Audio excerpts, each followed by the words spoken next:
Bea Alonzo hulikam kasama ang foreigner guy sa airport at sumakay ng eroplano. Matapos itanggi ni Bea Alonzo sa kanyang mga panayam na mayroon siyang bagong boyfriend na papalit kay Dominic Roque, spotted ang aktres kasama ang pinaghihinalaang bagong boyfriend sa airport. Inilabas ni OG Diaz, isang kilalang talent manager at insider sa showbiz, sa kanyang vlog sa online ang larawan ni Bea Alonzo na kasama ang isang foreigner na umano'y bagong boyfriend ng aktres sa airport. Ayon sa kanyang mga pinagmulan, ang tinutukoy na bagong boyfriend ni Bea Alonzo ay kasama niya sa paglalakbay sa ibang bansa ilang araw matapos nitong ipahayag na siya ay single. Ngunit, salungat ito sa mga naiulat sa vlog ni OG Diaz na ayon sa kanilang mga source, nagawang makamove on ni Bea Alonzo mula sa paghihiwalay nila ni Dominic Roque at mayroon na itong bagong boyfriend na half Pinoy half British na kilala bilang si Michael Needham na aktor. Ang kumakalat na balita ay nagbigay diin sa patuloy na interes ng publiko sa personal na buhay ng mga kilalang personalidad sa showbiz. Dahil sa kanilang katanyagan at pagiging bahagi ng pampublikong pag-iisip,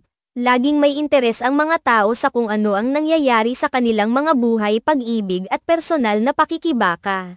Si Bea Alonzo, isang kilalang aktres at mahusay na personalidad sa industriya ng showbiz, ay laging nasa ilalim ng tanggapan ng media at publiko.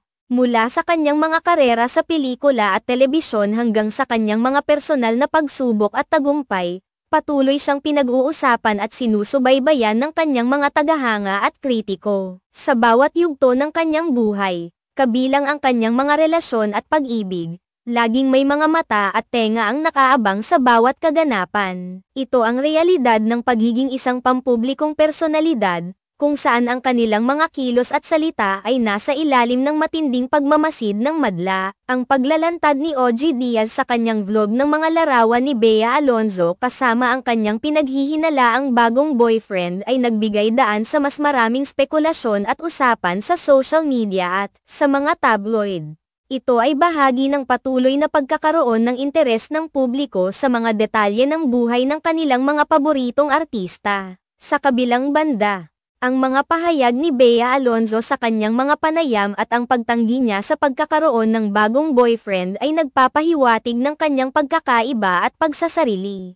Ang pagiging tapat at maingat sa paglalahad ng kanyang personal na buhay ay bahagi rin ng kanyang pagiging propesyonal at pagmamahal sa kanyang trabaho at pampublikong imahe. Sa dulo, ang mga pangyayaring ito ay nagpapakita ng komplikadong krusada ng pagiging isang pampublikong personalidad, kung saan ang bawat kilos at salita ay may epekto sa kanyang karera at personal na buhay. Patuloy na umaasa ang publiko na makita ang pag-usbong at tagumpay ng kanilang mga iniidolo. Kasama na rito si Bea Alonzo, sa kabila ng mga hamon at pagsubok na kanilang kinakaharap.